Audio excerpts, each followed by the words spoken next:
to quote Gamora in Infinity War. You don't know that. I'm the only. Well, I'm not actually the You're only actually one to not know the. it. Yeah, no, not in this instance. uh, Morning, Good morning, Benny. Chrissy morning. said, "I hope you made that. The Read funny your thing is, I instructions." actually told I told the last group of people that I trained that I was going to. I absolutely said that out loud. That is high comedy. So look, we a little late, so I'm just gonna go into the intro. Word. Welcome everyone to the Black Culture Geeks podcast. This is my man SPJ, You and I am Tombstone the Dead Man, and we are just a couple of geeks talking about pop culture from a black perspective. Facts. Facts indeed. Listen, y'all all see the title, Trained Out. I don't know what that means. And I'm never supposed to know what that means until the actual show. But before we get in that, real quick, I've rarely seen the amount of gaslighting that this week has shown me about that Voting Rights Act thing. Some of y'all don't get it, and this is the problem with y'all commenting on it. This is the problem. You never needed to know anything about that era of time because one, you wasn't born there. Two, you have been taught to believe that that shit did not concern you, right? So because it didn't concern you, it wasn't something that quote unquote gave you your rights. This is not something that you actually focused on in history class. It was just to get it right so you could pass the test and go about your business. But there are layers to this shit. It's not just they passed the civil rights law and everything was cool and great and fine and we all lived happily ever after. That couldn't possibly have been the case because we're here now. This is still part of the happily ever after part, right? Like, come on. You didn't know this stuff. So you're having these takes that are either being purposely disingenuous or you just don't know shit about this. But the arrogance that you have been taught to feel about your level of competence on every topic, that part, forces you to try to speak like an authority on some shit that you're not an authority on. Relax. I'm going to explain this real quick. The 15th Amendment to the United States Constitution says the right to vote can't be denied based on race, color, or previous condition of servitude. What up, you know what the fuck they're talking about. You know what they're talking about. Previous condition of servitude. Yep. Right. Yep. States immediately figured out how to get around it. They built systems that made sure black people couldn't actually vote.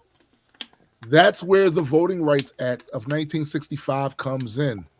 The VRA is an enforcement tool. It gives the federal government power to step in when states try to dilute or suppress votes. And this is what the fuck they were doing. They were trying to find loopholes around the civil rights law. So the act did two big things. First, it bans voting practices that discriminate based on race. Second, it required certain states with a history of discrimination to get federal approval before changing their voting laws. Right. I should not have to explain how important that is. Section 2 says you can't use any voting rule or map that results in minority voters having less opportunity than others to participate in the political process. The word results matters. You don't have to prove intent. You can look at the outcome. If a district map cracks a political community into pieces so they can't elect a candidate or packs them into one district to limit their influence everywhere else, that can violate Section 2. Correct. These are the things, all of the things that this law was put into place to prevent, and it had to happen afterwards because they saw the results of people not playing fair. Yeah, this is the law, but we're going to find a way around it because something that Malcolm X said, you can't legislate love. Correct. If the motherfuckers already hate you and they're already in positions of power and the government or whoever makes a law, they're going to find a way around it. Or this old classic saying that I heard when I was a kid. The lamb What up, GA? can make a law all it wants about not eating meat. Facts. But it doesn't matter if the lion don't agree. Correct. Right? So Section 5, pre-clearance. Certain states had to prove in advance that changes to voting laws wouldn't harm minority voters. Some of y'all have yet to come to grips with what being a majority means versus what being a minority group means. We're talking sheer numbers here. Default status. If you have more numbers, you inevitably become default status. And in becoming default status, it's really easy to overlook everybody else. So when you say stuff like, well, good, because they shouldn't have any districts based on race, you are completely trying to gloss over the fact that it was already that because of your numbers. If they didn't carve out something, those other groups would have been forgotten about, overlooked, underrepresented. It's not about whether or not if white folks would vote for black candidates. That's not the point. It's can you count on that? And history shows no, absolutely not. History just in the presidential elections show you that. People say, oh, well, Barack Obama wouldn't have won unless, I got to tell y'all, go back and look at the numbers. He never won the majority of the white vote. Never. Now, listen, Louisiana has a large black population, but for years, it only had one majority black congressional district. That map was challenged under Section 2 as diluting black voting power. The courts agreed. The state redrew the map to include a second majority black district to comply with federal law. That should have been the end of it, but it wasn't. The challenge came anyway. The argument is that drawing a second majority black district is unconstitutional because race was considered in drawing it. Now, the message to states is this. If you ignore the Voting Rights Act, you can get sued. If you comply with it, you can still get sued for using race. Yeah. So the Supreme Court left Section 2 on the books, but made it risky to follow and harder to enforce. You narrow who can bring the claims in court, but you raise the bar on proving them. You've boxed the law in from both sides. You can't discriminate, but you also can't fix discrimination. That's the trap. So when people say the court got it right because race shouldn't be considered, what they're really saying is we should pretend the problem was solved and remove the tools designed to fix it. We lost at least 2 generations of progress with this decision. And now, finally, I have to talk to my community specifically. To quote Sure Enough from the Last Dragon movie, are you warmed up yet? Because all of these things are telling you something. All of these things are telling you something. Really, your entire history here is giving you a message. I know we revere a lot of the leaders that we've had in our community, and we should. Like, they did a lot. So a lot of them died in order to get the least little bit of shit. But I invite you just to consider that after 4 centuries, and we still doing this, still doing this. I invite you to consider if the juice is worth the squeeze. Right. I just invite you to consider that. You're being shown a message in every way imaginable. You were informed thusly. That part. So, listen, it's okay to say you made a mistake. It's okay to say that the leaders of the past made a mistake. And it was a quite honest one to make because they were in the moment. They were in the moment, and certain decisions they made of what we should focus on as a community, because a lot of times they was in survival mode. It was in emergency mode. We got to stabilize some stuff here because we're here. That makes sense to me. It's the reason I participate still in the system because I believe that there needs to be some stabilization in order for us to make other moves. Yep. But my issue has been some of y'all aren't there with the moves, the eventual moves that have to happen. So what winds up happening is you keep patching holes and you exhaust all your resources, you exhaust your energy, you exhaust your credibility, you exhaust your standing. And what happens is a younger generation is going to look at that shit the same way I'm looking back at the older generation. You broke it. Yeah, you broke it. I'm not sure. I don't know if he clicked something. I don't know. I didn't do anything. I'm still here. Is he back? Like, yeah, I didn't touch anything. I'm still here. He's still live on there, but he's not. You can't see me? There we go. Yeah, you're back now. What happened? I have no idea what just happened. So you're no, GA said they shut me down. Yo, I don't know if your internet had a hiccup or something, but it could. You completely disappeared, and then you came back. My internet is crazy. All right, so it could have been, but I literally touched nothing. I talk with my hands. GA said too much truth. If that's what it was. Obviously what it was. I'm just asking my folks just one thing before they shut me down again, because the man don't want you to hear this. Facts. I'm just saying, you are being given not just messages, but giant fucking billboards and fucking skywriting at this point. You're not wanted. Correct. I saw something. I saw a post the other day.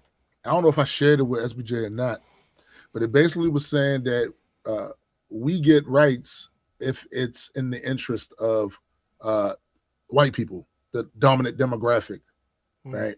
If it's in their interest. Somebody pulled the switch and said after 60 years and said, it's not our interest anymore. Not now interest anymore. So we're going to turn back the clock. And look how easy it was to do it.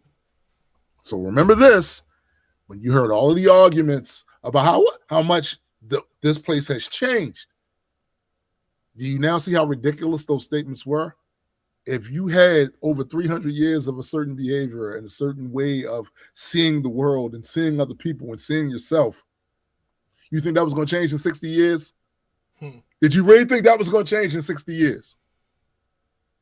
No, we hoped, and people love hope because they say we need to have hope, but sometimes hope is the trap. Sometimes they literally use hope as the trap. They say, look, we got to give them some hope that things will get this, so things will be that. So they can keep you in position to still squeeze any value from you they possibly can. I'm listening to people talk. I'll slang all in mainstream shit. And then it just becomes, oh, that's something we just say here in America. No, that came from our community. Then disseminated outwards, right? That is a small example of the type of value that we as a community brought here. And you can extrapolate that out to technology, to all kinds of different fields. Yeah. and people made billions upon billions upon billions upon billions of dollars off of that. It ain't go to us. It ain't go to us. I'm just saying, you're being told something here. Are you going to listen this time? Or are you going to say, no, it's a camera trick? That's CGI. It's not real. There's a whole world out there, man. And right now, they're trying to isolate this place and by extension, your ass from the rest of the world. Rest of the world is already in this myopic thought that we have over here, that how we see the actions that are taking place is how the rest of the world should see the shit, is absurd. It's absolutely absurd to be that myopic, to be that self-interested, that you don't see the effect that you're having on the rest of the world, when you literally have your allies saying, you're not dependable. We don't really fuck with you like that. This shit you on right now, we can't trust you. If you think that's not going to affect your standard of living over here, you're bugging. Completely. This is a global economy. This require for all of the reasons that it should have been, because it requires everybody's feedback. But the people they've been keeping out of the loop and away from that shit and away from any decisions being made conveniently look like you. Not just here. It's shit happening right now. America has bombed Somalia 58 times this year. Nobody's talking about it. I'm just saying, you're being given a message. Exactly, GA. Hope is irrational. You have been given a message several times, and you refuse to look at the text message. They're telling you something. When are you going to respond? And how are you going to respond? Because this ain't it. And this is going to keep happening over and over again until they get it right. You hear what I'm saying? Till they get it right. And then what you going to do? Because once they get it right, it's a wrap. It's a wrap. I'm just saying, consider our next move. And I'm saying move literally. That's it. That's all. That's it. Hilarious. So McKenna said your NSA agent accidentally paused your stream. They will be though, GA. They will be. All right.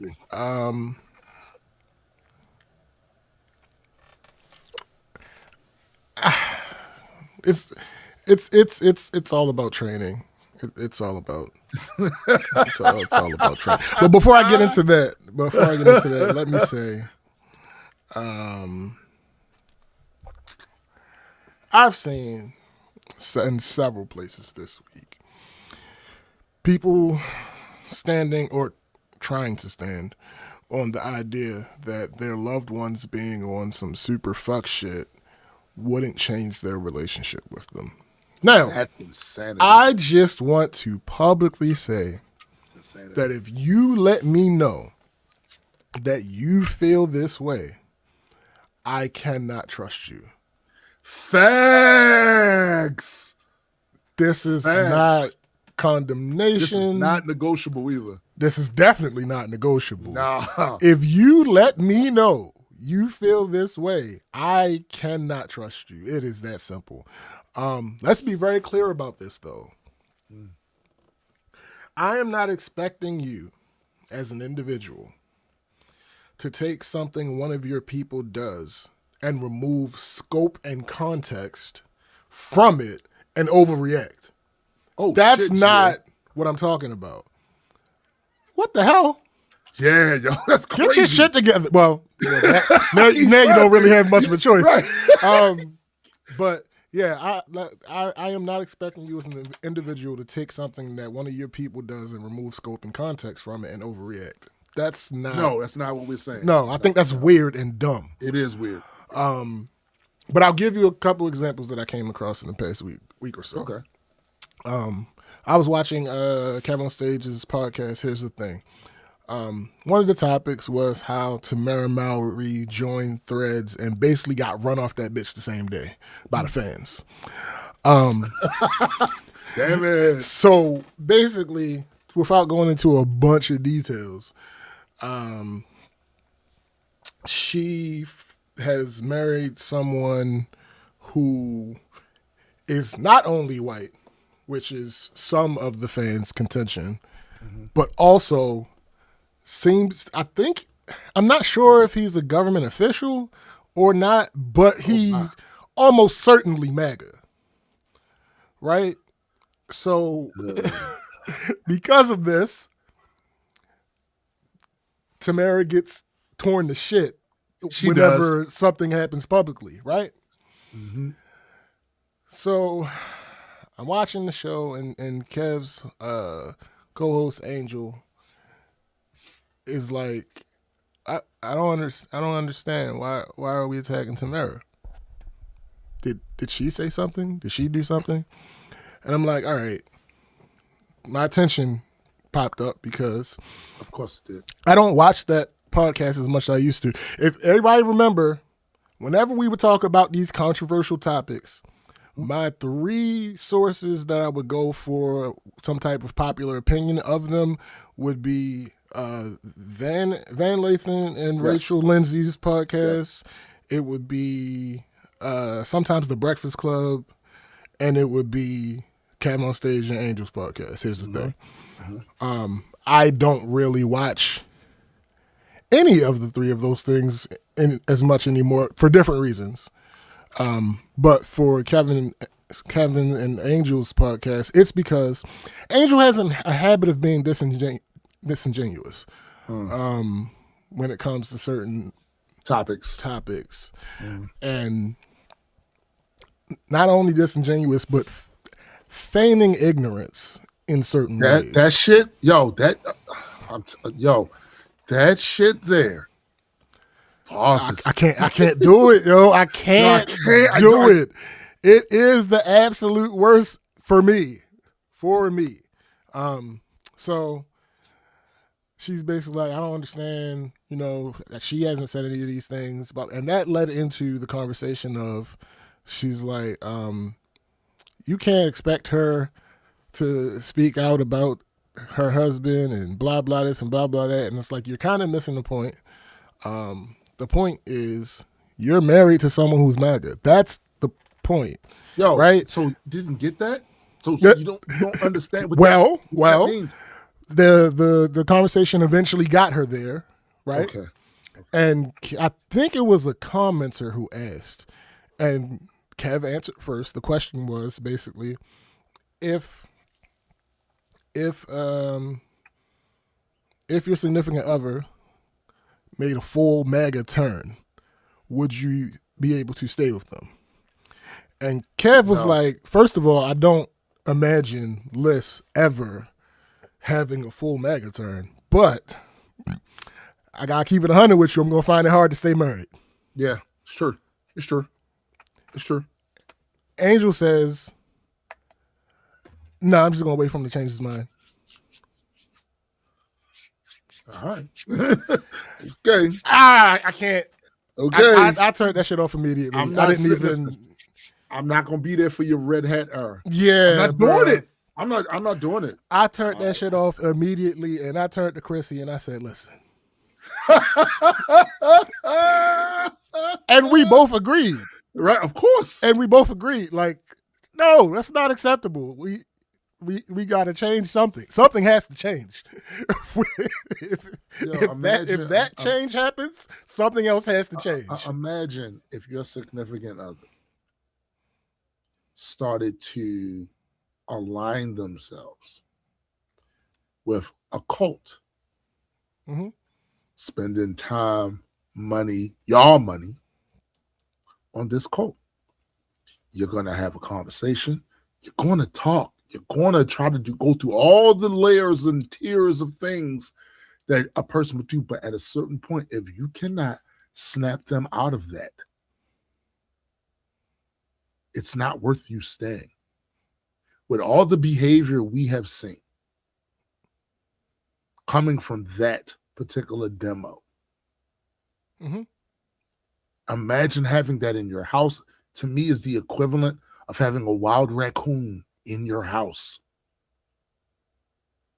No. I'm not going to sit here and listen to you celebrate while ICE agents shoot a woman in her face. Yeah.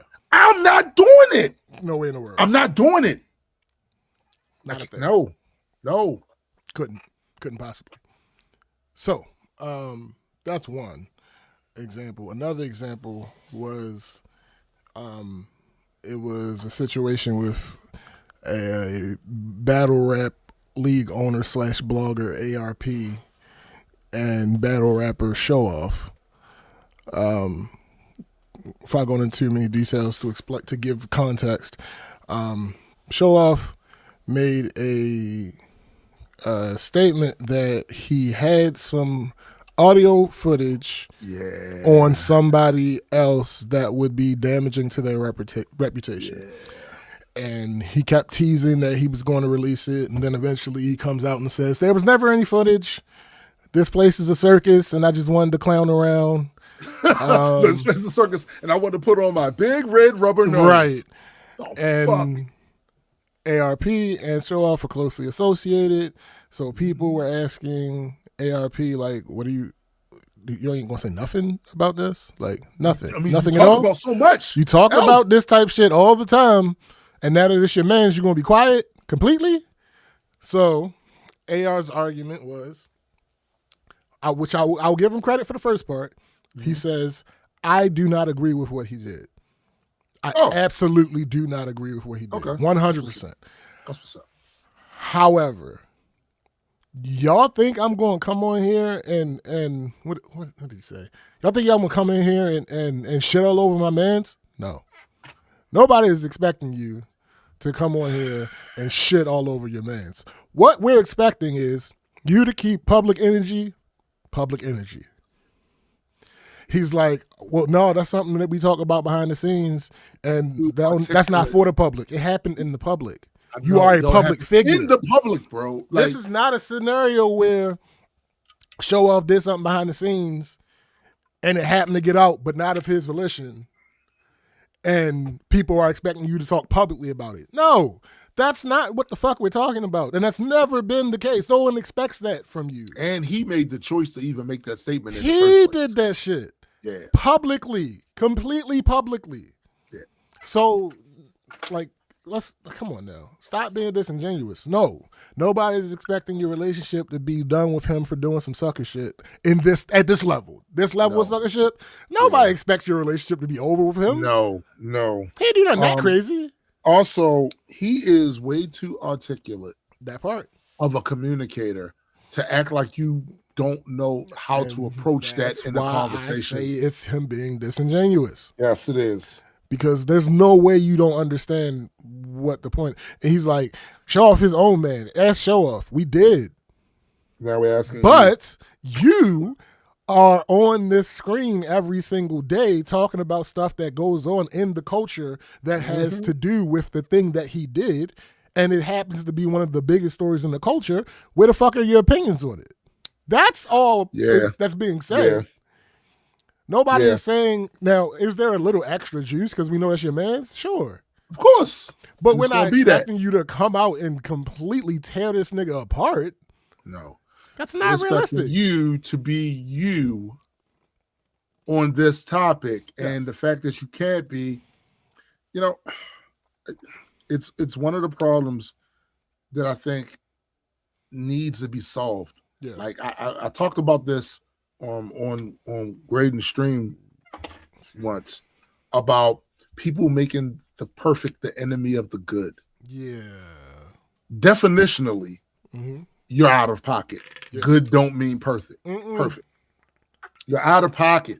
So when you say that, you first have to realize that none of us are going to be perfect, and nobody should have to say that. No. Because we all know that. But there are good things and there are bad things. There are good people and there are bad people. How do we judge them? by their overall. Mm-hmm. So we don't have the expectation that there's a person that's going to walk around here perfect and never does anything. That expectation should be out the fucking window immediately. Immediately. But we look at their overall as a person. And listen, ARP, show off. Mm-hmm. That's your man's. We don't. We don't know him.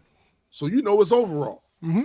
You can specifically just be talking about this specific thing here, not his overall, because you know him better than the rest of us, and you know that overall he might be a stand-up dude. But even then, your responsibility is to keep it funky without abandoning your friend, and also putting it in context that protects your friend. Like he did that, he made a bad decision, but overall that ain't him. And what y'all not going to do is take this incident and then try to discredit him completely. Y'all don't know that man like that. Y'all don't know that man like that. That's all you have to do. Mm-hmm. That's all you have to do. But acting like it didn't happen is completely disingenuous. Right. We're not gonna do that. Ignoring the incident when we see you talking about so much, what it makes you is an unreliable commentator. Mm-hmm. And like you took, again, all of these are about decisions that y'all made. Show Off made the decision to come out of his face and say he had some audio, right?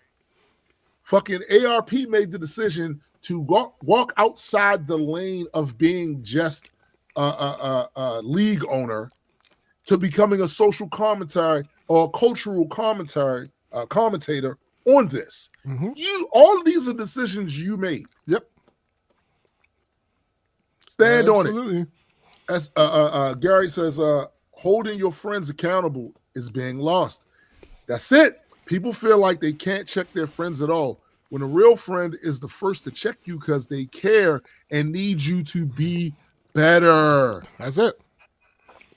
It's very simple. Nobody's expecting you to get on there like, show off, you bitch ass nigga. Right. Ain't nobody expecting that. It's not realistic. Nobody. Not only are we not expecting that, we don't want that from you. No, we really don't. That's corny. That would be corny as shit. If we saw you do that, the emphasis would immediately be off of him and on to you. Damn, that's how you do your folks? Right. That's how you do your folks? Yeah. You're being super disingenuous. Now,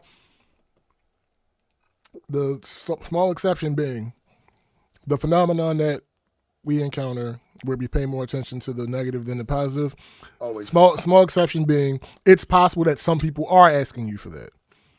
But I promise you it's not the majority. True. And those promise people, it's not. Those people you have permission to ignore. Thanks. Like you have permission to ignore them, right? Thanks. They're absurd and ridiculous, and they're expecting from you something they don't do themselves. And I can almost guarantee you they don't do that.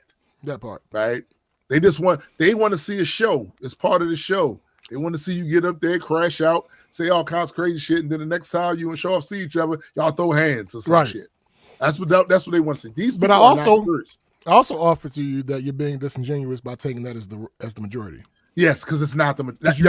You know it's not the majority. They all do that, bro. Right. They all do. Yo, I've literally seen too many commentators in the battle rap space try to go all in or all out. Mm-hmm. And I'm like, yo, no. Like when I see people talking about Tay Rock and say he always doing an almost fight, and I see all y'all niggas almost fight. I see all the time. Because what's the alternative, right? Right. The alternative is actually fighting.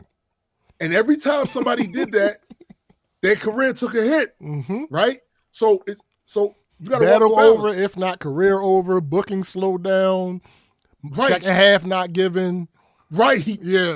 So there's a balance here, right? Because on the one hand, you should not let somebody disrespect you. They got all these cameras on, there's motherfuckers watching this shit, nigga, you supposed to react. Correct. But there's a line to where you need to go while these cameras are on. This battle is this. Right. So I don't want to hear that from people about the almost fighting shit, right? Because all of them do that. Y'all mad because Rock is a little guy, but he barks big as shit. His bark is like, pussy ass nigga. And y'all be You know why, right? Yeah. Because he come from this region. Because y'all know y'all can't put hands on him. Right. And he talking crazy right now.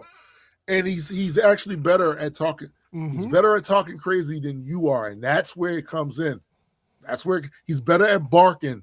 That doesn't mean he's better with his hands. No, he's better at barking at most of y'all than y'all are at barking at him. 100%. It's that simple. Yeah. And if you actually look at it, most of the people that happens with, they end up piecing it up afterwards. That's a fact. They good afterwards. So, like, there might be one or two that's not the case. But the vast majority, they end up piecing it up after. Like, what are you talking about? Exactly. GA said a big hit. They lost composure, which is a bad look, and it's a trash fight. Facts. Right. Facts. Right. Only time that, pretty much the only time that I can say it's not a trash fight happens to be whenever Meth does something.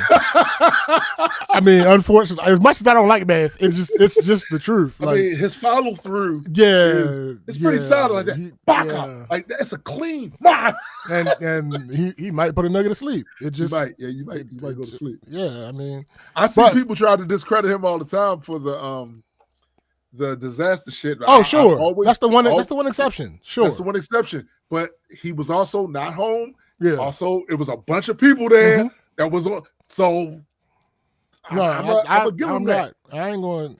Yeah, facts, GA, because Math knock a nigga out. Sure. Math. So yeah, they don't really got a chance to be a trash fight. Right. You can't respond. But anyway, moving on to the main course.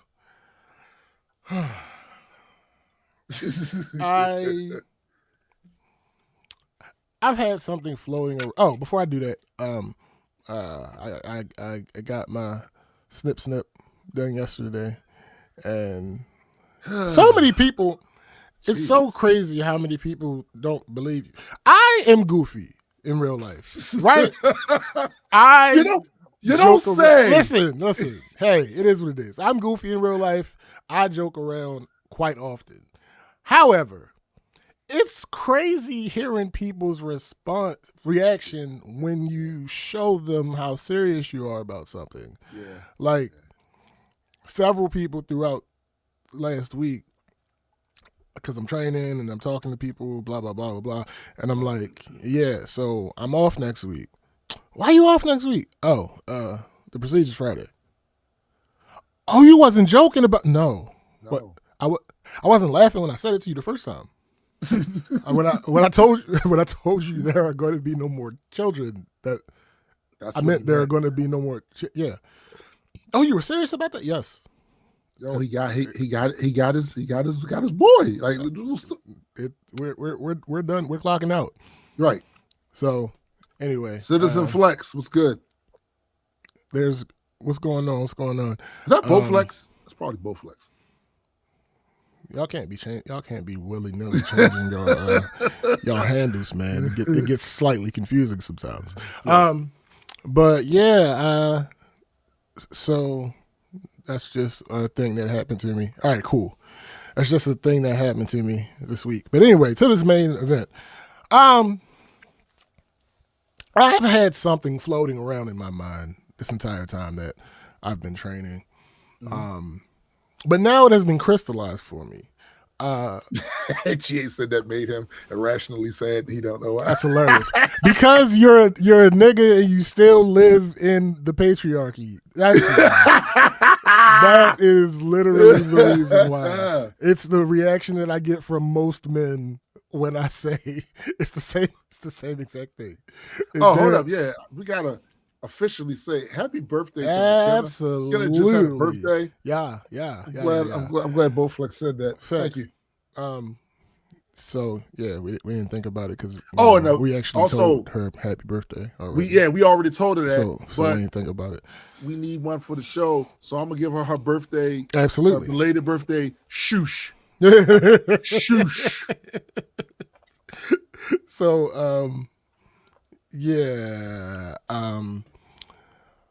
I've had this thought that was floating around crystallized. People don't know how to read instructions. No, stop. See, this is the problem with you. This is the problem with you. You go too far. No, stop that. no. People know how to read. Listen. No, people don't know how to read instructions. That's really a thing, and I hadn't considered it before this past week. Yeah, I hadn't considered it before this past week, but this week kind of solidified. Just going through this week and then thinking back at the other training that I've done.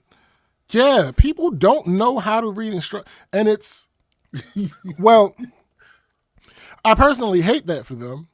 Yeah. But I also don't hold any empathy for that. No, because not when the instructions are clear. Well, here's the thing: reading is important. Is it though? In general, right? And are you saying it's fundamental? I mean, listen. Choosing not to keep up with that after school finishes is a personal choice. No, right? You could still read. That's facts. It doesn't have to necessarily be novels, you know. Bruh, but you can still read. Your dumbass walking to McDonald's, you got to read the menu. Like, what are we doing? There are so many things. No, well, they also have big pictures on them. Oh, yeah. Oh. So, you know, there are times when people that I've trained will get caught up because they're looking at the picture in the instructions versus the words. Oh. That happens so often. Never mind. Sean P. What up? So the best way to sum up the frustrations from training this week is kind of like these people are acting as if this is the first time I'm going through this training, right? And I understand because it's kind of like the thing of when you're new to a place. When you're new to a place, everybody tends to know your name because everybody's being introduced to you. But you don't necessarily know everybody else's name because you're learning all of these names at once. So it's kind of like go where everybody knows your name. Sometimes you do, but it's not always that intuitive on going both ways. So another actually, let's pick up from where we left off. Okay. I told y'all last week about the person who asked me 5 times in less than an hour how long training would take, right? That's facts, McKenna. This is where I remind you. That is facts. That 30% of adults in America are functionally illiterate. That is absolutely facts. I told y'all last week about the person who asked me 5 times in less than an hour how long training would take. Another part of that conversation was that she was adamant that the managers should be in the first meeting. Her rationale for that was that she knows that people are going to have questions, and then they can ask the managers, and the managers will be helpful. And all right, well, first of all, you don't know the system. It's just as new to you as it is to them. And second of all, I promise you won't be an expert on this to the point that you can answer a bunch of questions.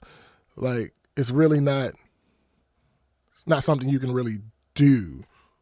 Like, you won't be sufficiently skilled in this particular process that you could just answer questions. It's probably dangerous for you to be answering questions about this process so soon after you were trained on it. So, with all that being said, she didn't come until the last. She didn't come until the last set of people. So that was all a bunch of talking for no reason. Yeah, she didn't come into the last one. So let's get to the training itself. It was so much more exhausting than any of the other jobs so far. Like, so much more. Like, significantly more exhausting than any of the other jobs so far. Right. Even the one job that just was not trying to do it, this was still worse than that. Right. There was a lot more pushback to the idea of reading instructions. Notice I said the idea of. Right. Every place had issues with reading them, but most of the other people at least accepted that it was what was required of them. Right. Some of these people were just made different. They were almost disgusted at the fact that they had to read. Read? Yeah. Congratulations on reading, my guy. Facts. You be reading this shit. You reading this shit. Congratulations. just congratulate me for. All right. Anyway, so it was 2 full days back to back to start the week off of training. That person who kept asking me how long training was going to take, she called me like 3 times the first day of training to ask for time updates. The last time, that third time, I told her, stop calling me. Please.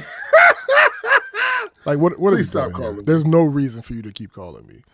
Like, these people are moving between 2 locations. If they come over here and they finish training, you know how you know they'll be finished with their training? When they get back to you. You don't need me to tell you. When, you'll know when they get back to you. And if you had done my suggestion of sending a manager with a person, with an agent, then you wouldn't have to worry about them like stealing time or anything like that. Right. Because they would know that there's a manager with them and they would know they have to get back to the office. Not now, in general, that shouldn't be an issue anyway. But you would have extra assurance that that wouldn't be the case. But no, I don't know what I'm talking about. You know nothing. Nah. So we had a couple of standout situations during actual training. The instructions are getting really long, and I know nobody likes to read. So, saying that to people who read is like the wildest shit. I've just accepted it at this point. I know nobody likes to read, so I thought of a way to make it a little bit easier on everyone. I implemented a version of like an index, right? This has the main scenarios that the people would encounter listed out with a page next to each step. So if I'm doing scenario 1, I go to step A. Step A has the page that it starts on. Right. Once I finish that part, I go to step B. Step B has a page that is so on and so forth. Right. Super helpful, right? You would think. Ideally, they should still read the entire packet at some point, of course. Yes, of course. But this makes doing any particular thing in real time a bit easier to manage. Right. I even added scenarios to the training to get them familiar with doing the various things.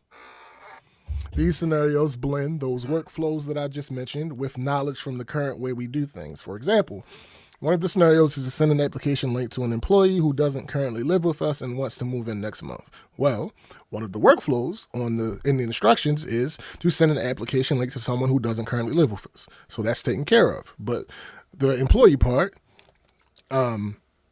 there are things we have to do specifically for employees that we just know we have to do. For instance, employees' leases have to start on the 1st of the month. Right. It's not in the instructions because that's something they know intrinsically. Right, of course. So the scenario, adding the word employee, combines knowledge that they already have and reading from the instructions. Right. Cool. It gives them, it adds something that is familiar to them to the process. Right. Okay. So one person was doing a scenario. This particular workflow has 4 parts. They did A. And then when they went to do B, they got stuck. Now, I noticed they weren't moving forward for a little while, and I went over and asked them what was going on. Right. Hey, where are you in your instructions? Oh, I'm finding a unit. Okay. I see you're on the right screen. Continue with your instructions. I read the instructions. Oh. Okay. Did you do what they said to do? They don't say to do anything. So that's a no. Can we establish that that's a no? That's a no right there. They don't say to do anything. Where is the unit? All right. let's try this. Show me on the page of the instructions where you are. Show me where you are there. See? There's just this picture at the bottom of the page. How do I know what's supposed to happen next? Have you done everything on this page? Yes. So what are you supposed to do next? I don't know because there aren't any more instructions left. Turn the page. Turn the page. Wait a minute. But the workflow says to go to page 19. Oh. See? Ma'am, what?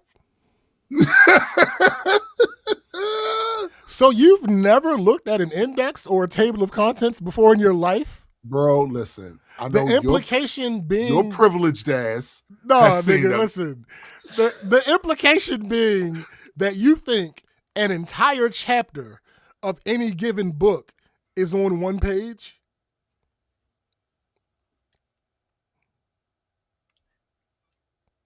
It's Plato's allegory of the cave. Yo.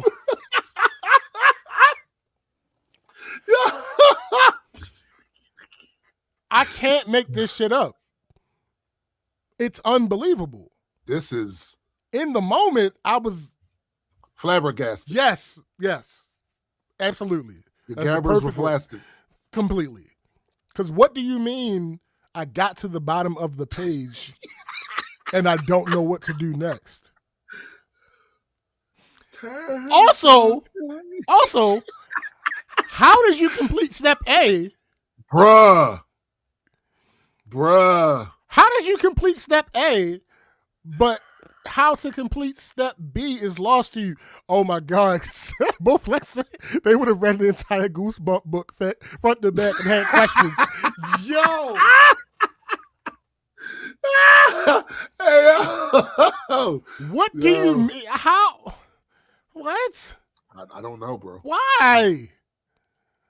There's no how. McKenna said, what the heck was I doing reading 500 to 1,000 page novels? I wasted so much time. It should have only been 20, 50 pages. Yo, like I just don't, and these are adults. These aren't teenagers. These are adults, yeah. These aren't teenagers. These aren't for the most case, it's not even people in their 20s. Yo, I know for a fact that some of these people are at least bordering on Gen X. Like they're not Gen X, but bordering on Gen X. Yes, like, some of them, yes. And it's like, bro. What's up, Cindy? What up, Cindy? I just don't. I'm like, how can I combat that? What could I have done? Because I always say to anybody that asks, I am not a good teacher.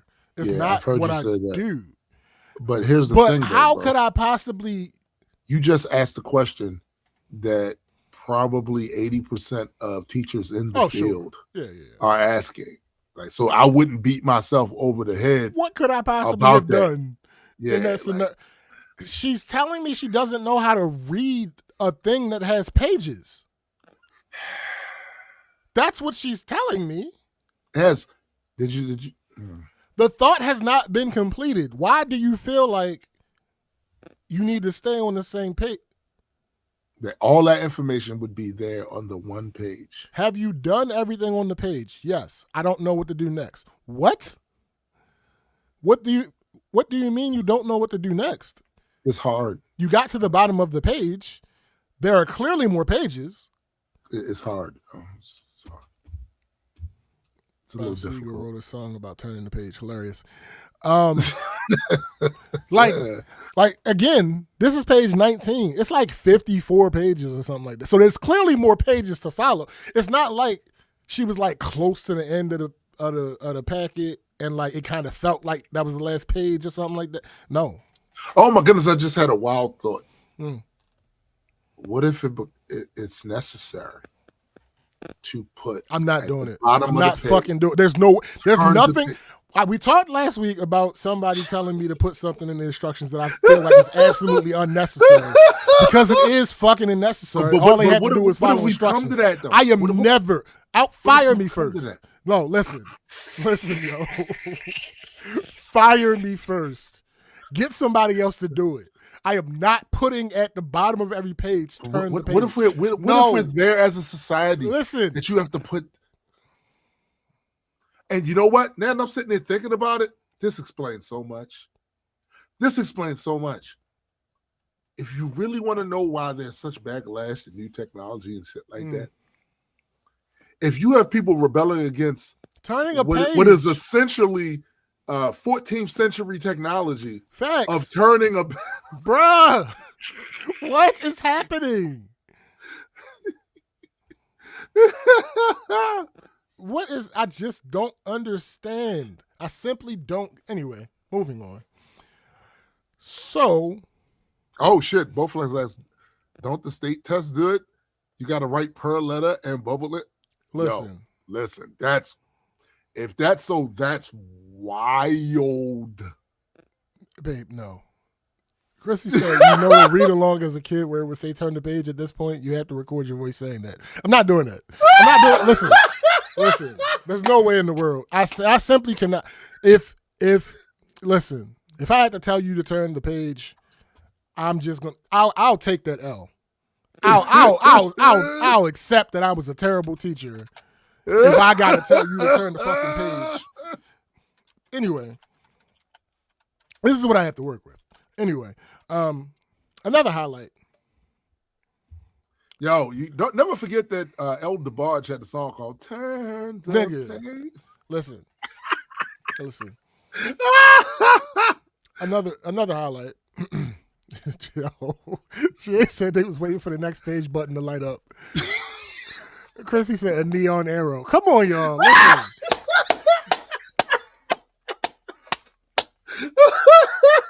So, another highlight with an audio prop. Actually, I should probably call these low lights, but whatever. Yeah, another highlight. As a part of my presentation, I say to them, from this guy's book reports must have jumped topics wild. Hilarious. I don't know. I can't account for this. As a part of my presentation, I say to them that from this point forward, they're supposed to log into this new platform every day, right? Right. In this particular session, two of the people were part-time agents. One of them literally said to me, in all sincerity, all right, so for the part-time agents, you know we only work on the weekends. Do we still have to log in every day? My God, man. My God. So, hold up. Stop the presses. You don't know that just means you log in the days you come in. You don't. You think it benefits the company or anybody for you to log in on days you're not there? Is that what we at? My. So for the part-time agents, you know we only work on weekends. Do we still have to log in every day? No, yo. No.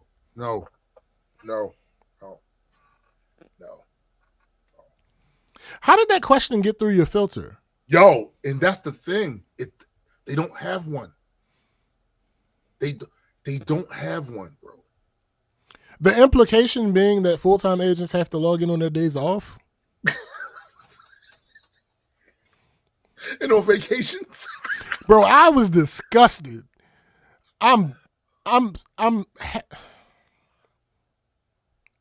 wanted to quit. Yo, yeah, I think I probably, you know what? It's a good thing JJ here. Because otherwise you might have been gone. Listen, you might have been gone. I wanted to literally clock out and just walk away. All right. On some 1970s / early 80s Incredible Hulk with the shit, the bag, Bruce Banner walking down the road, just dipping. Yeah. Because what do you mean? What kind of why do I have to? What is happening? All right. Okay, another highlight. When I explained that there are relatively frequent updates to the instructions because this is new, and we are learning the process as you are, and all that other good stuff. A part-time agent asked me if I include in the email that I send out every single change that I've made to the instructions. I told her no. I then had to explain for 5 minutes, going back and forth with her about why. The short answer is we already know they don't like to or want to read the instructions. If I outline every single change in the email, they're going to try to remember what the email said instead of going to the fucking instructions to read them. That's facts. And she wanted to keep going back and forth with me about this to the point where I had to say, you are right. Under normal circumstances, yes, that is how this would be handled. However, we have the experience with our people to know that they already try their best not to read the instructions. We are not giving them another option to not read the instructions. Yeah. The email will have a summary of what's been added to the instructions, but no. It is not going to contain every change that has been made to the instructions because you have to read the instructions. Right. Okay. Another highlight.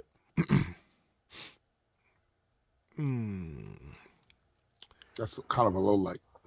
Listen, I spent at least 10 minutes going back and forth with 2 part-time agents and a full-time agent about email. At the same time or individual conversations? Same time. No, same time. They all 3 of them were in the same session. Okay. This process requires an email address from anyone who is trying to apply because that is how we send out the application link. Okay? Mm-hmm. Well, what if they don't have an email address? Decent question. I'm okay with that question being asked. Well, then they have to get someone they trust to help them out with that. Whatever that means is whatever that means. We don't litigate their lives. So if they trust somebody enough to use that person's email address, or if they trust somebody enough for them to help them set up an email, whatever the case, however they got to get an email address is how they get an email address, but you have to have an email address. Well, what if they don't have anybody? Okay, then they can't be sent an application. I don't know what to tell you. I don't know what else you want me to say. Well, that's ridiculous. Okay, but that's the decision that was made. I didn't make it, and I can't change it. Right? You would think that's where the conversation would end, right? No, because I know people. No. Any more questions before we move forward? I just can't get over this email thing. Oh, stop it. Stop it. Now, of course, I can't tell them that. To stop it? I can't say that. I can't just tell them to leave it alone because I would lose them for the rest of the session. Right? Fuck trouble. Fuck any of that other shit. I would literally lose them for the rest of the session. Right. They wouldn't learn it. They wouldn't be receptive to learning anything. Right. It's true. So, okay. What further questions do you have about the email? So, what about it? The same person that asked me if they had to log on every day, even if they're not, even if they're part time. Okay. So, what about if you have an email address that you have just because you had to make it at some point, but you don't really use it and you don't know how to log into it? Right. Make a new one. Oh, damn. Make a new one. Email addresses are free. Oh. Just make a new one. I mean, you sure? Because what is subscription based? I mean, some of them are. They exist. No. You can pay for an email address, but you could also get them for free. Another person says, well, what if you're from out of the country? All right, stop. Yo, listen. Stop. Hold on, yo. No. Stop right here. We're not doing this. This is one of 2 times over those 3 days that I trained that I actually broke character. Stop. We're not doing this. Email is not exclusive to the United States of America. And Every place outside of this country is not a third world war-torn country. Yo, That's not how this works. There's absolutely nothing I can do about this. This decision was made above all of our pay grades. It's above you now. There's nothing I can do. Can Yo. we please continue? Yo, you really struck at the heart of the matter when you said every country outside of this one is not some war-torn dystopian Mad Max, because that is what a lot of these motherfuckers think. But also the idea that you're continuing with the what if we're, these questions are absurd, and they're not being caught by your filter because you don't have one. Like literally, that thought shouldn't have existed for more than a millisecond, because the filter of knowledge of how the world is should have came out. Yeah, because come on, bro. What if they're not from this country? Yo, Kid says, do people not realize emails don't have country codes? Apparently. GA said, it's not, but America, fuck yeah. What if Ooh. you are from out of the country? If y'all don't think that the SBJ's story encapsulates the problem here overall in this country, I don't know what other example to show you. Because these people, this isn't isolated stuff. These are what otherwise we considered functional adults. So it's real easy to fool you into thinking that. And maybe you should really contemplate the idea that the hamster wheel they have all of us on is so conditioned to as muscle memory now, we're not thinking about it. It's just something we do. So just because you see them appear functional, it doesn't mean that's coming from a place of analytical thought, figuring out the problems. No, they're running a subroutine in their heads. And that's why it looks like they're functional. They're not. They're just conditioned. That's it.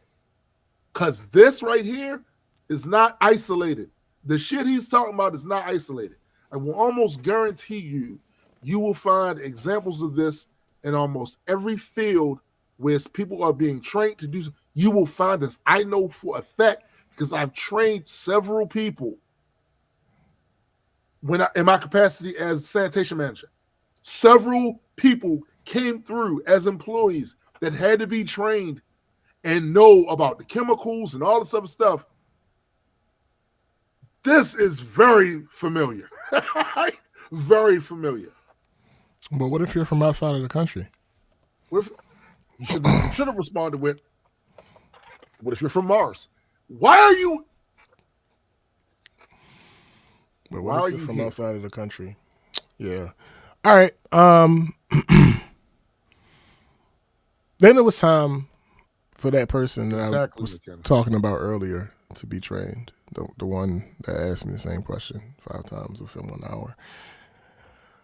I mentioned that she kept asking me variations of the same question. But my biggest issue was actually how she asked questions. She's so incredibly long-winded. There is a bunch of qualifying and hedging. I hate that. I hate it. So much so. I used to that- work in a machine shop, GA. It was for a gun manufacturer. Yikes. Yes, years ago. She does a bunch of qualifying and hedging, so much so that when the things she's bloating the questions with are relevant to it, more on that in a bit, you know what she's asking like a full 30 seconds before she actually finishes speaking.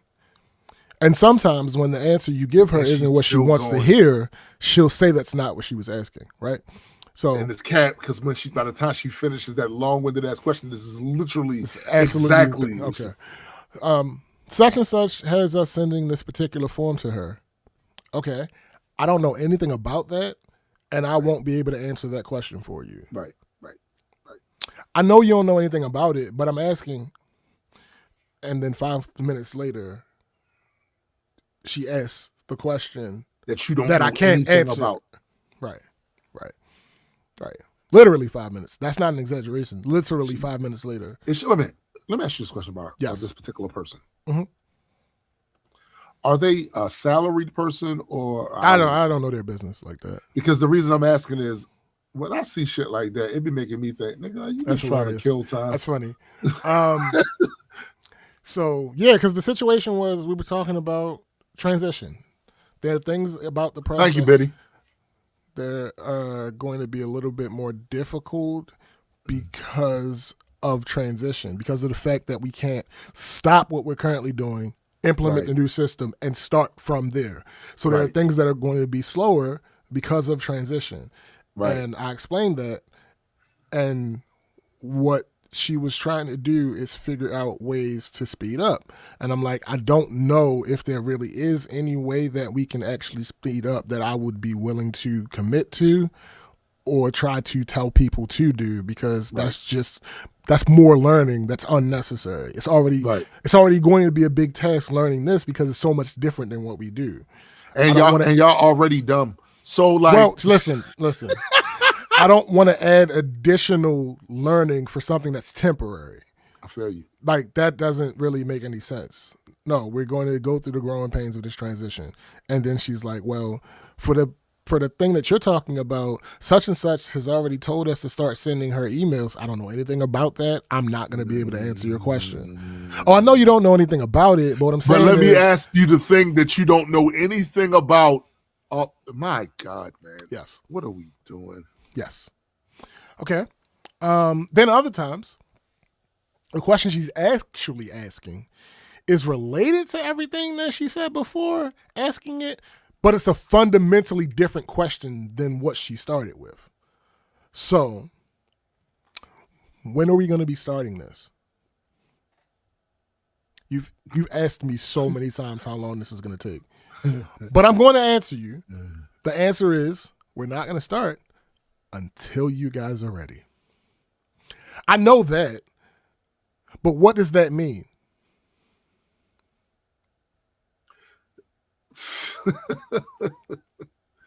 So first of all, what she was asking you, and I think you didn't catch this, she was asking you to Webster Dictionary define every word you said in that goddamn reply of yours. She needed to know what it, until, ready, like, what is First of all, yes, you do know that because you've asked me this same question. This is the third time you've asked me this specific question. So you do know that, correct? Second, there is no other way for me to answer the question that you're. All right, fine.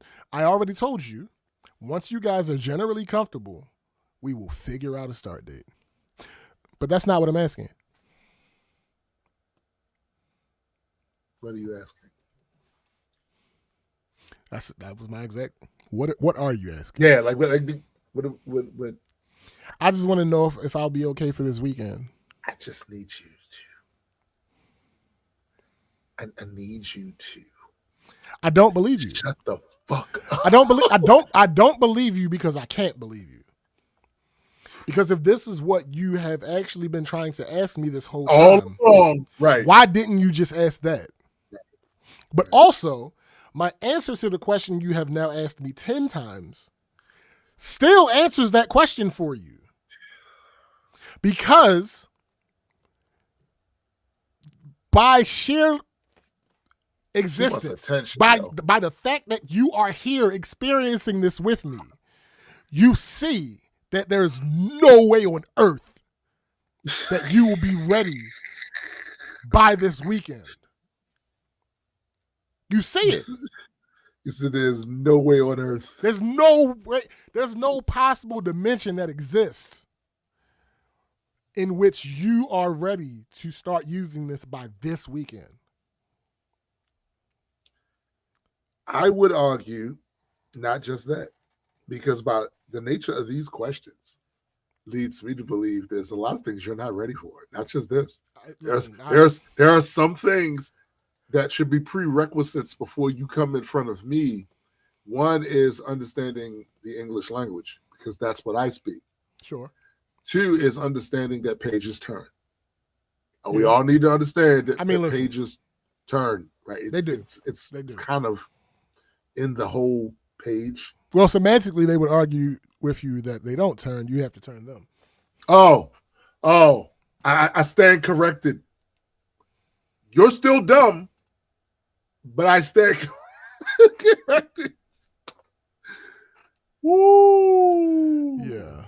And then other times she'll ask a question and the extra bloat has absolutely nothing to do with what she's actually asking.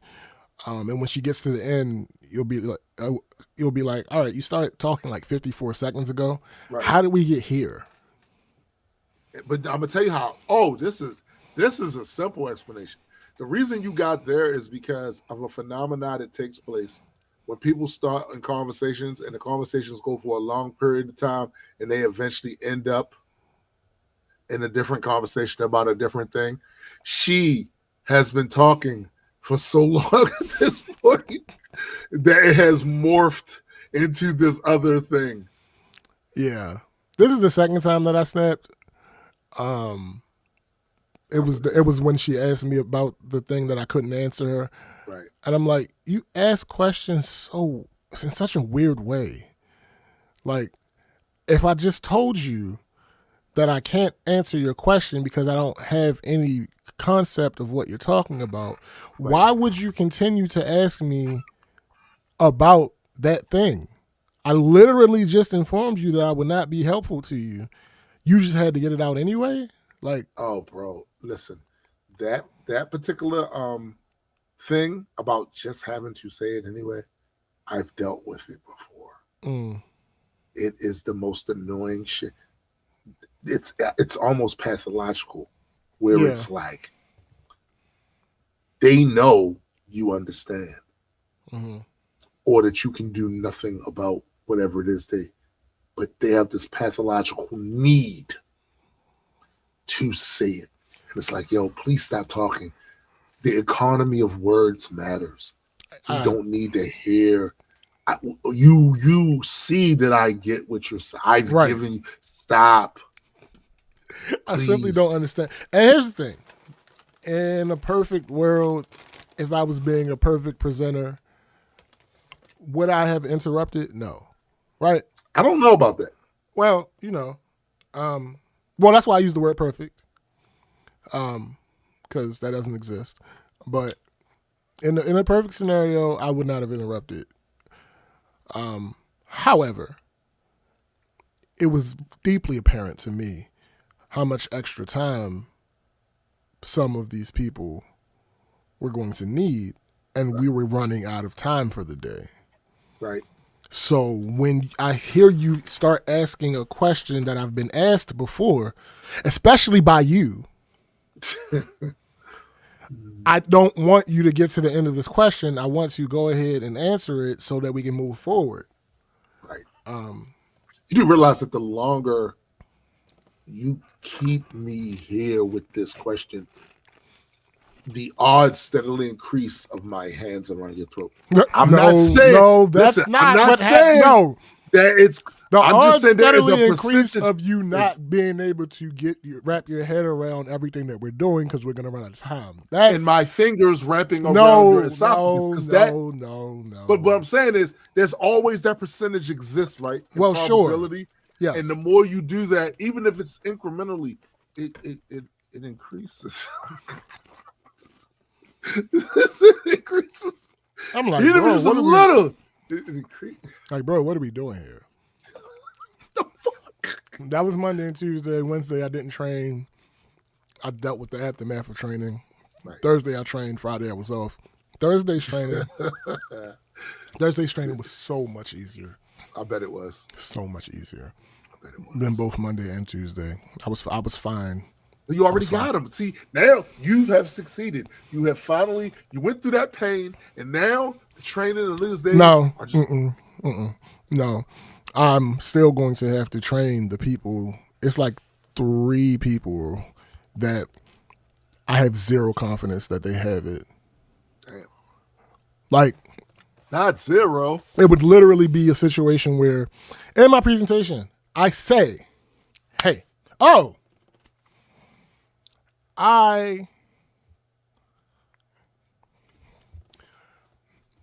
I'm not going to skip. I'm just going to continue. Also, if you figure out her question and it's not the answer that she was looking for, she'll tell you she was asking something different. Yeah, see, and that part right there is crazy. And that's when I realized what she's doing. She's asking questions in a way to get the desired answer. Yes. That is what she's doing. It's not that she's actually that slow. No. She knows what she's trying. It's a manipulation tactic. Yes. That's what it is. She's trying to get a specific answer from you. The problem is she's not anywhere near as clever as she thinks she is, because the way that she's doing that wouldn't work anyway. So Right. you're just wasting It's not time. a real thing. Yeah. Right. Like, these questions that you're asking have answers. It's not a decision that I'm making in the moment. Right. So you can't convince me for there to be a different answer, because the Right. answer It will never exists. be exactly. It'll never be a different answer. Yeah, the answer exists. So at the end of the second day, I was told by an outside party that was not being trained, who is a trainer themselves, that I'm being too hard on people and I'm harsh because I shouldn't expect them. Oh, somebody said that? Yes, because I shouldn't expect them to have it on the first day. Yo, My response really? was, when you say expect them to have it, what do you mean? Yes, I'm glad you made them define that shit. Have what? She says, it seems as if you expect them to have everything figured out on the first day. I say no. The only thing I expect them to do on the first day is read. Read their instructions. That's it. Read. Well, as I was sitting here through the training situations, I felt like if I asked you a question, you was going to fuss. Did you experience me fussing? People ask questions. Did you see me fuss at any of them? No, that's not what I said. I just felt like, okay, all right. Well, this is what I feel like. You're an imbecile. Because you have no experience in me fussing here. None. What you've had is me telling you to read the instructions. That's it. This is literally the main refrain that's been happening through this entire time. And most of these questions that you've seen asked could be solved by that. Now, since I have explained this to you yet again, what I now must insist that you guys do something for me. Okay, stop Before it. you come here, right? Figure out how to use certain technology, like a book, Yep. pages, like all that. Not knowing that a chapter is going to be more than one page is diabolical. Listen. And if you want me to help me help you. the fuck? So What we talking about? So she's like, well, you tell them that if they ask you any questions, you just want to tell them to look at the instructions. I say, hold on. That's not fussing. I tell them that after the demonstration, if they ask me about a step in the process, I will tell them to look at the The instructions. instructions is in there. I do a whole demonstration. You're skipping that part. I do an entire demonstration Oh, in which of I say, course. ask skipping that any part. question that comes up. Interrupt me. Ask the question. Ask Right. all questions. Right. I say that before I start a demonstration. And then I go over the importance of the notes, the reasons why they have to read the notes. And then I say, after this demonstration is over, if you ask me what the next step is, I'm going to tell you to look at your instructions. Right. Why? Because of something I also tell them in the demonstration. I am not your resource for learning this thing. Your instructions are your resource for learning this thing. I am your resource for if you don't understand the instructions or if something isn't working. If every time that you've seen somebody actually ask me something, I have answered it. Right. With no problem, with no issue whatsoever. If they ask me about what the next step is, I am going to tell them to look at their instructions. 100% of the time, because they have their instructions in front of them. I am not training them to rely on me as a crutch for how to do this because I'm not going to be around. It is 30 people, 30 agents, Right, or so at this point that have been trained. Do you think that I have time for each of them to call me every time that their memory doesn't completely have the next step that they have to make?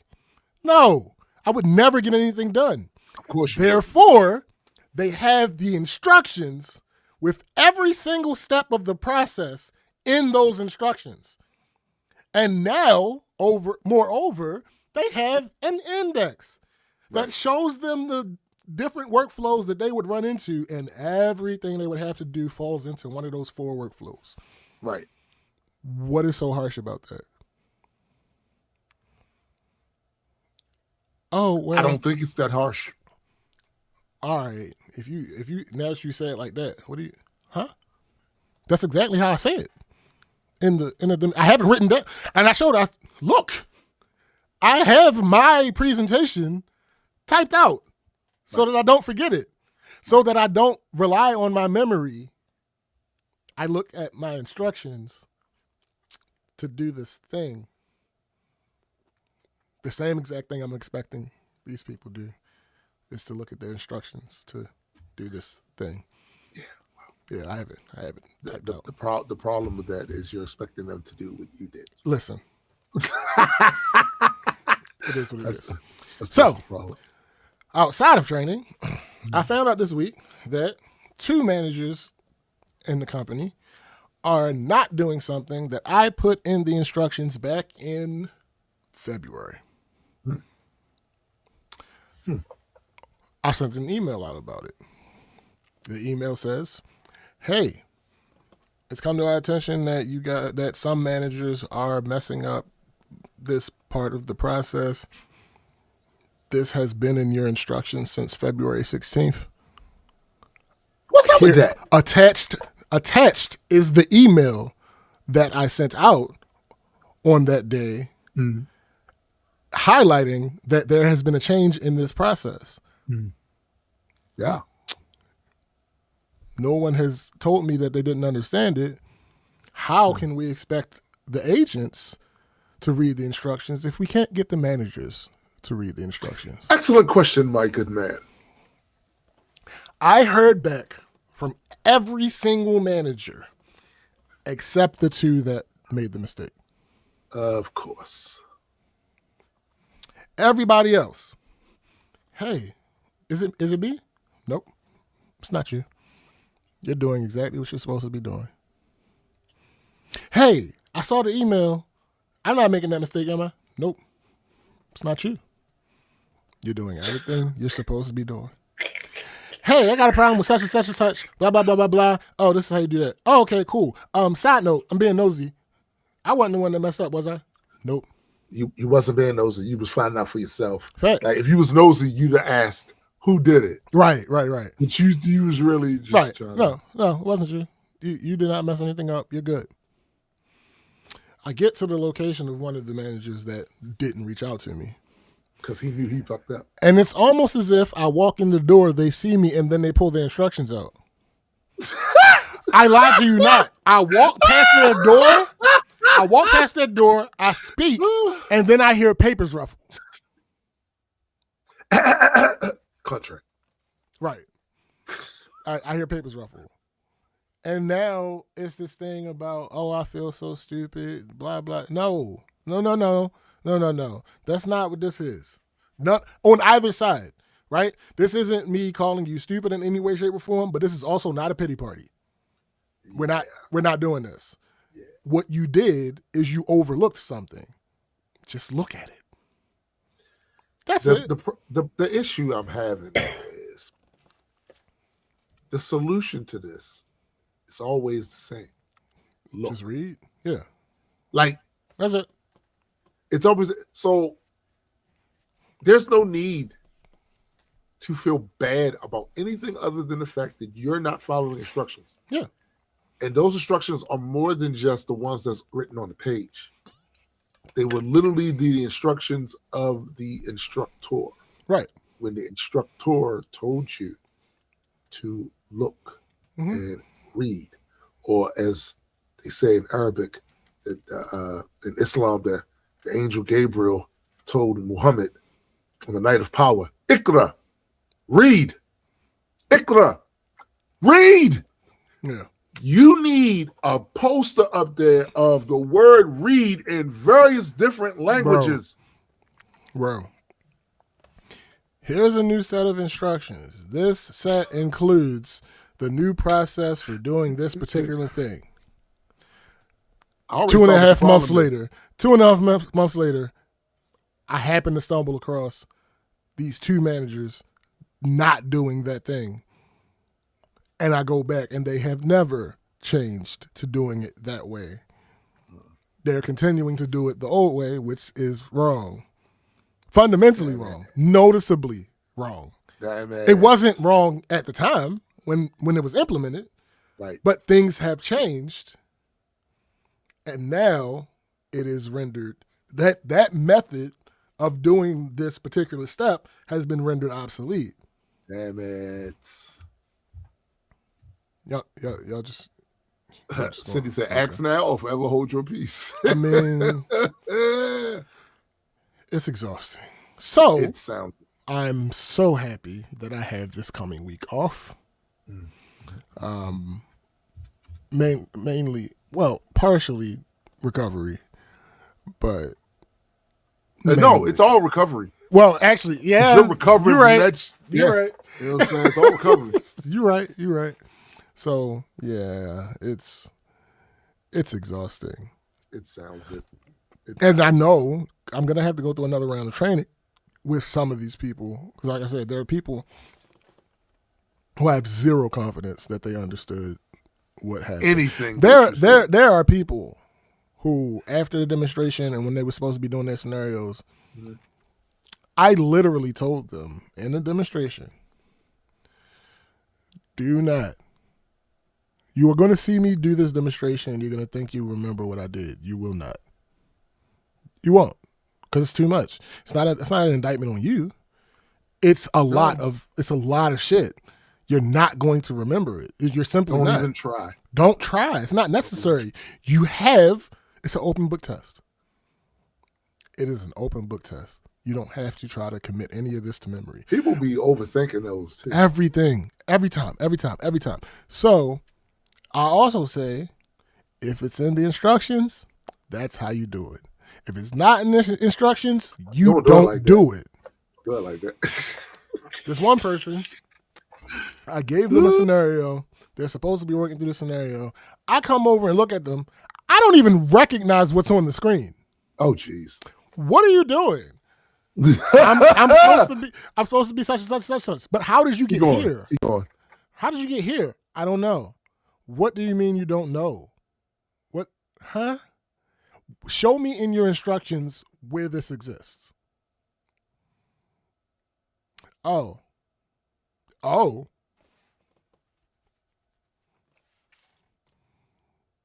I'm not even gonna tell you to start over. We done for the day. We done for the day. It's not even worth it. We ain't even got enough time for you to start over. Go ahead and shut that down. Go ahead, make sure you log out. We're just gonna have to give you a little bit more training.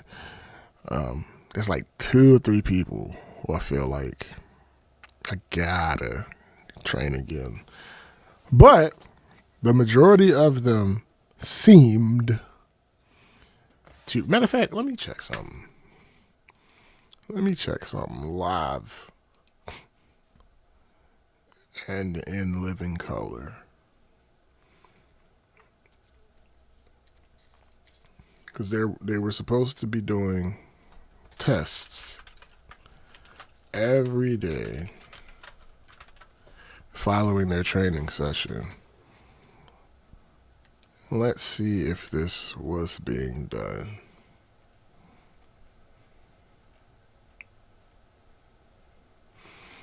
All right. Okay. These are from today.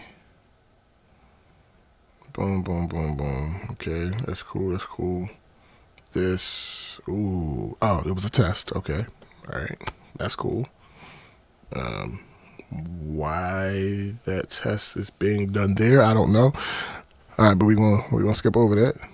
That's the test. All right, that's not okay. That's a test.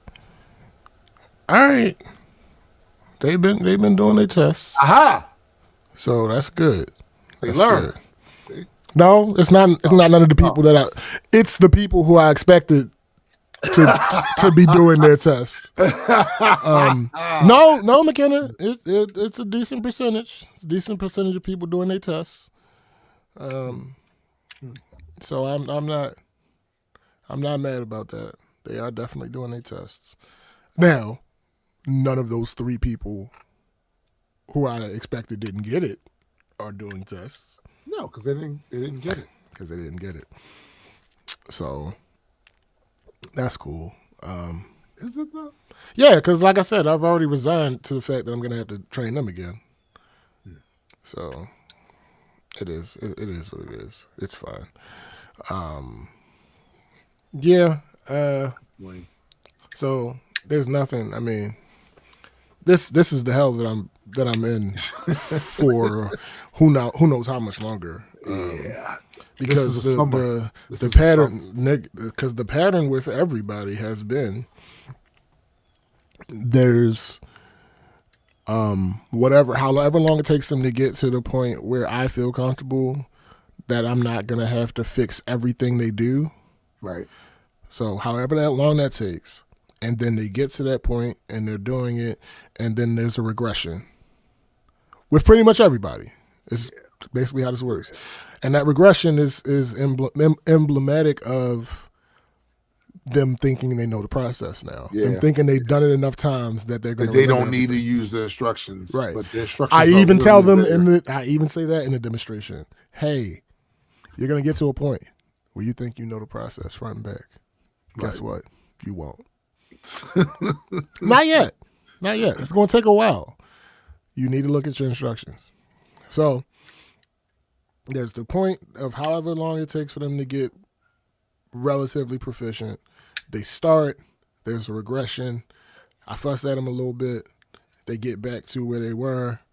And then most people stay there. Right. So we'll see. For this group, I am scared of what that regression stage will be and how long that regression stage will last. As long as it has to. As long as it has to is the answer. Absolutely. I think I also need to spend a little bit more time with the managers at this particular location, simply because they have so many agents. Because I do need them to understand it a little better so that they actually can be helpful to the agents. Right. But yeah, that's it. That's all I got. It's funny because you're dealing with relatively the same people or same type of people that you've been dealing with since this process began. Mm-hmm. It's just a higher concentration of them. Higher concentration now. So at the very least, it's familiar. You kind of know what to expect. Yes. In my particular case, for the past few years, I have been dealing with specific factions of Mother Nature around here. Specific. Birds, the wasp, bees. Specific. Consistent. Well, That has shifted. That has changed. There is a new faction Oh, that has new challenger. that has come along and has staked a claim. So SPJ already knows this because he's seen it before. But for you guys, I need to describe my backyard. It has a huge part of it, of course, surrounded by fencing. And then there's a gate and there's some more fencing that separates a smaller section of it. In that smaller section of the yard, there is a barn-ish type thing. Apparently, the people who originally owned this house had a horse, and they would put it out there. Now, of course, no such thing as here, so it's just out there pretty much under the elements, basically disintegrating as we speak. But in that area, there is also stuff from previous work that's happened around here. There's a pile of rock that's there. There's some grass and some more things. And because we had those trees collapse in our yard, that fence back there still needs to be fixed because it is clearly fucked up. In this new environment has come a new faction of annoyance. Gophers. No, we already had like not gophers, but what are those damn Groundhogs? things? Groundhogs. We already had a bunch of those. I, in fact, thought that the groundhogs had a home out there. If they did, that's done. Because the new faction is a family of foxes. Oh. So it all started Yikes. about 3 days ago. Go outside to take trash out, and to my surprise, there's a fox in my yard. Not all the way in, but in that smaller section I told you about. That gate can no longer close because when the tree came down, it screwed up the alignment of everything, and now the gate doesn't close. It was right at the doors of the gate. It sees me. Pew! Again, I have lived around woods, wilderness shit for some years now. When I lived in Laurel, I was like 5-minute walk away from a natural preserve. All right. I've seen all these beasties before. No big deal. And that's what I figured. Oh, it must have strayed a little too far. Maybe it saw some of the birds in my backyard and was like, hey, dinner time. Which is the reason why me and the corpse guy never talk. But anyway. Well, I have some information for you. Do you want it now or later? I already think I know what you're about to say. I already think I know what you're about to say about the corvids being able to control canines. All right, here's the thing. There's a complex, often adversarial relationship between corvids and foxes, defined by a mix of competition, harassment, and opportunistic foraging. Crows often mob foxes to defend their nests or steal food, yet foxes also follow corvids to locate carrion. Yes. The key aspects of the relationship: mobbing and harassment. Corvids are highly territorial and intelligent, often working together to mob foxes, diving at them to drive them away from nesting areas. Food theft and competition. Both are intelligent opportunists that eat similar foods. Crows may pester a fox to steal food, while foxes are known to prey on young birds and eggs, making them a threat to the corvids. Opportunistic foraging. Conversely, foxes may follow ravens or crows, knowing the birds actively can lead to a fresh carcass or available food source. Rare play behavior. Some observers have documented interactions that appear to be play or light harassment, such as birds tugging on the fox's tail, which the fox may tolerate or ignore. This relationship is generally hostile, with corvids acting as a vocal alarm system for other animals in the woods, highlighting the presence of the fox. Right. I've actually read a lot of these things as well. Here's the thing. I saw the fox leave. Oh, no harm, no foul. We get deer and all kinds of shit coming. No harm, no foul. I go back in the house, and then a little bit later when I come outside, on that pile of rocks, pups. Oh. Oh, damn, she brought her kids. Yikes. Well, the thing is, she didn't just bring her kids because, hey, that backyard has a lot of birds all the time, and if we can I'll teach y'all how to hunt. No, they moved in because they are back there currently right now. Yo. They've been there for 3 days. Your tribute may be in vain. The Corvids might be gone. They may have moved on. Which is actually a bad thing for the Foxes. And I'm going to tell you why in a minute. See, they have been there for 3 days. It is obvious they see this as home. Mm-hmm. But not just that. This morning, I happened to see 2 of the pups, because I think it's more than 2 pups, but let's say it's 2 pups.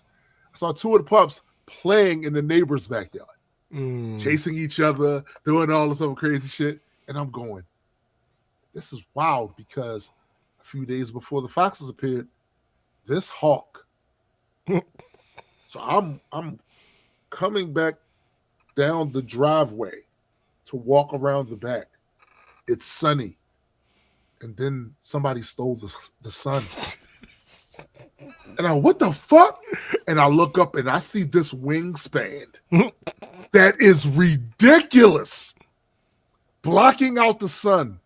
Oh, arrows will block out the sun. And we will fight in the shade. Listen. So knowing that these things are flying around and all the size that they are around here, and your pups is running around there. Your pups is running around there that are about this big. Smaller than my cats. Yeah. So if you're seeing hawks, then the Corvids are almost certainly gone. Gone. Yes. Yeah. It's not good. No, it's not good. It's not a good scenario. No. You know? It's not a good scenario. So they're back there. Now, this morning, my neighbor notices them playing in his yard. He comes outside of his house, and he walks down to where they are. Now, this is me. I don't play with nobody's kids. Hear me. I don't play with nobody's kids. The last thing I want is for mama to feel like she got to defend her kids. Facts. Because I am a parent. And I know it's crash out season when that happens. I don't need that fox crashing out on me. Saying, motherfucker, I wish you would. Right. And then commence to do the whole Because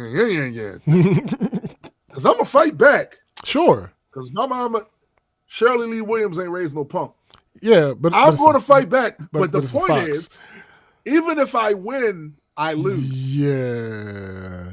Right? They're gonna take a pound of flesh. He gonna get his. Yeah.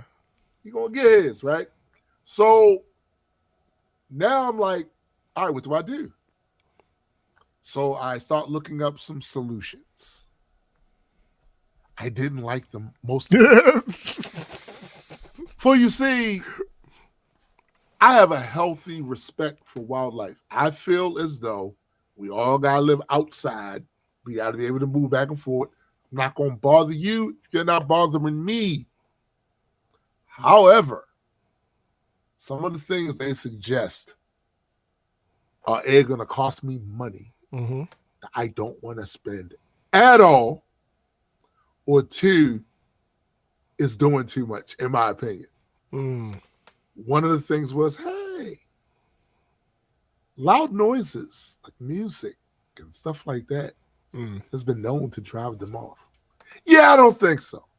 Now, I have a leaf blower that's loud as fuck. Okay. So when I went over there to try to close the gate, I brought that with me. Like, run, motherfucker. Try to close the gate and discovered it doesn't close anymore because when the tree came down and hit the shit, yeah. So the other thing is, well, I would tell you that depends on how often they are around civilization, because one of the locations that I used to work in when I was on the grounds crew, we used to walk around with leaf blowers all the time, and there were still foxes. So Yeah. Yeah. Listen. What one of the suggestions was get some coyote urine and put it down there. Yeah. And then That'll work. That'll work. I'm sure it would. I'm sure it would. But first I gotta find Wale. Oh. Where's Wale Coyote? Oh, yeah. Must he give me a urine test in a bottle or some shit? And like, thanks Wale, with Acme on it. Thanks. Mm-hmm. What the other suggestion was wait for the pups to get like 2 months, and then when she takes them to hunt, teach them how to hunt and all of that, do some shit to their area, so they've been compromised or whatever. And I'm still looking for some solutions, right? Mm-hmm. So anybody got them, toss them, right? Except for biddies. Yeah, throw some scraps of food. Nah, that's not happening. Yo, that's not happening. Yeah, that's not the best. I'm pretty sure that'll have the opposite of the desired effect. Now, this is the thing, right? I don't have any. McKenna says, even your cats probably weigh more than the adult foxes. They're typically afraid to mess with cats, but be careful. They can still attack cats over food, territory, babies, etc. Right. Now, we no longer have outdoor cats. Mm-hmm. So they're not going to be going outside to confront that. And honestly, we don't have the cats, if we did let them go outside, that could protect themselves from foxes. Right. Like Zora, shout out to Zora, recipes to Zora. Zora never had a problem with a fox. I don't think Zora had a problem with anything. To be clear, she was at one point she was the smallest cat in the house, but the level of mean on her increased her weight somehow.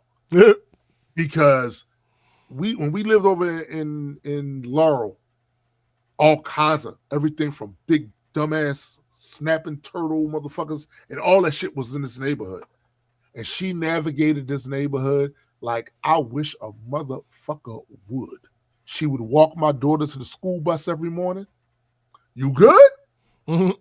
You good? All right, here come the rest of these apes. All right. Handle your business. I'm out.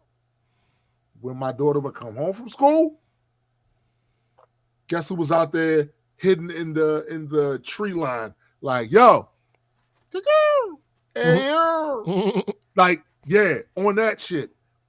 Mind you, to do this, there is a lot of wooded little patches where all kinds of fucking animals and shit be. And she navigated that with no fucking problem. You know why? Because Zora will whoop your ass. Sure. That's all. That obviously is the case. Gotta be. Like, it's gotta be, because the way she navigated was not a problem. It was just not a problem. These cats we have now, please. Please. They're gonna get socked the fuck up. Listen, T'Challa would have handled his business. These, nah. I am telling you, no, that's not happening. So, but they're safe though. They ain't got to go out there.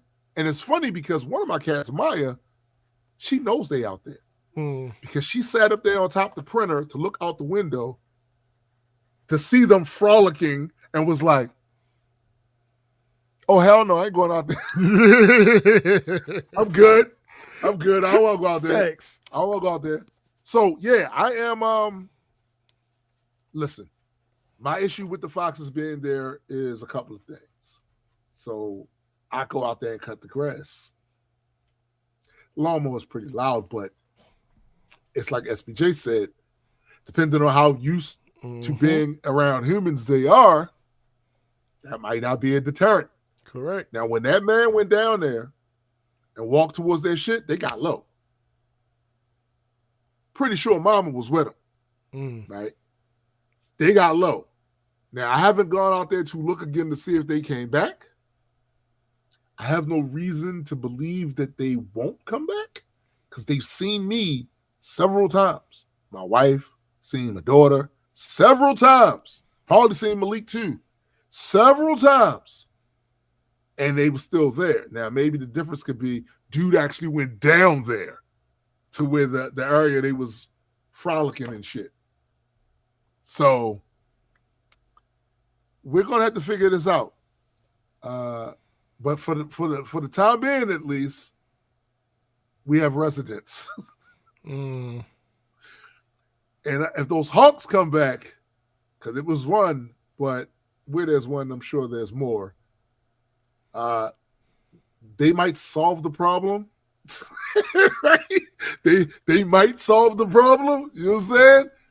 Because that motherfucker was big. Like that shit, those wings, and I can only imagine the talons at the end of those feet. You know what I'm saying? Facts. Like, listen, I feel bad for the Corbett's, you know, but I also don't blame them for bouncing. Like, listen, we smarter than those Hawks, but this is not one of these cases where, in this case, the smart play is to leave, right? Is to get out the area, let them do what they're going to do. We may or may not be back, right? But we not going toe-to-toe. That part. You know, Hawks is not happening. Nah.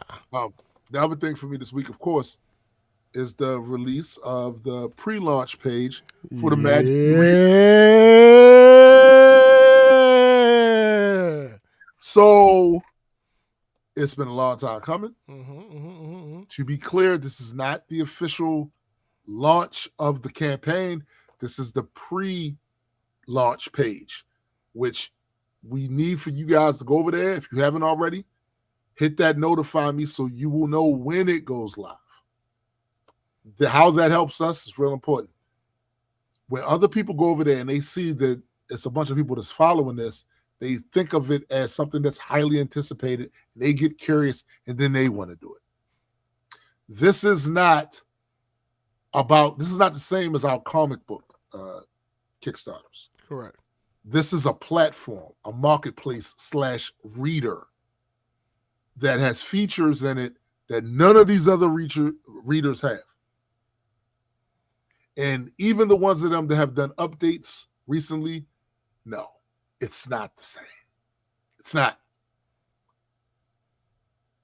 We feel like what we built is going to change the way people consume comics. It's going to change the way publishers present their work to readers.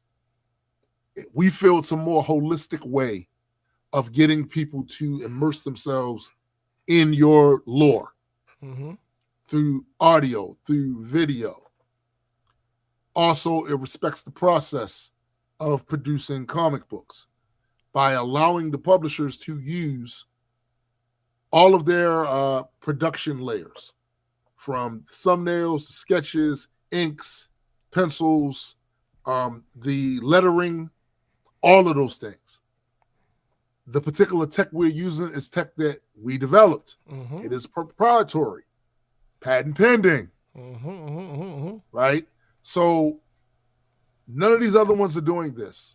Correct. And for us, our suggestion is not that indies or what have you stop using the other platforms and come over here.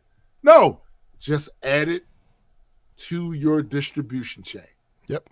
It's just another platform for you to be able to sell your comics on. And for readers, it is a platform for you to be able to read comics, store your comics, but also have features that these other ones don't have. Mm-hmm.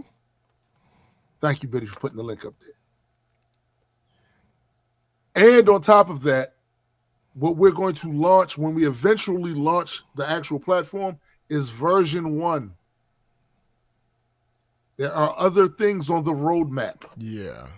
Other features on the roadmap. So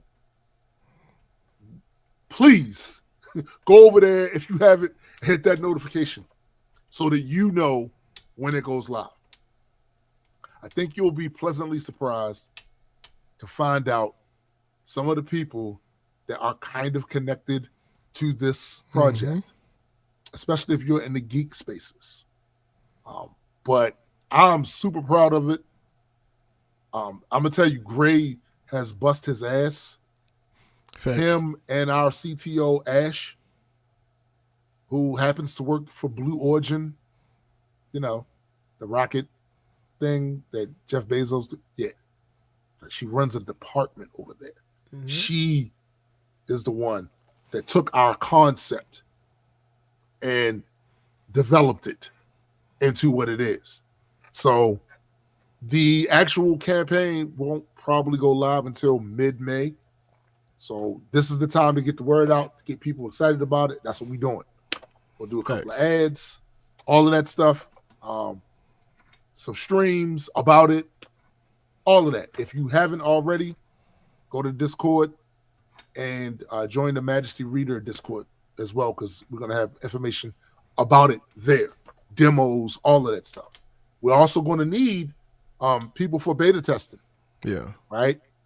So that when we scale, we know what it can handle and what we need to do to make it handle more. But this week has been basically me doing shit for that. Actually, the last few weeks has been me doing shit for that. Right. And for the foreseeable weeks, it's going to be me doing shit for that. But yeah, man, like, I'm excited about it. Let's see what the fuck we can do. Mm-hmm. You know, that's pretty much been my week. McKenna says, I have seen sneak peeks as it's been in development. Trust me, people, you want to follow. It is fire. Exactly. Listen to McKenna. She knows a lot of shit. Facts. She knows a lot of shit. That's facts. But yeah, man, that's all for me. So, is there anything else you wanted to put out there for them? All right. No. We want to thank all of you once again for joining us for another rousing edition of Black Culture Geeks podcast. Please note, there is always music. Always. Old, present, and music to come in various formats and even various genres. Various artists. Gray has music. GA has music. SPJ has music. I have music. Adequate has music. Sci-Fi has music. It's a whole bunch of music. Please go and avail yourself of that. Yeah. And as much as we hate them streaming services, go over there and run them streaming. Yeah, we kind of need them a little bit. Yeah. Kind of need them. Right? Yeah. That's it's the only game in town right now. Yeah, so basically. Go and run them streams up for us. We appreciate it. Facts. Also, if you haven't already, consider joining our Patreon for Majestic Comics. Consider that. There's more content to come on there. Editing this last thing is taking me a little minute. It's not up there yet, but there is some new content up there now, right? Go check that out.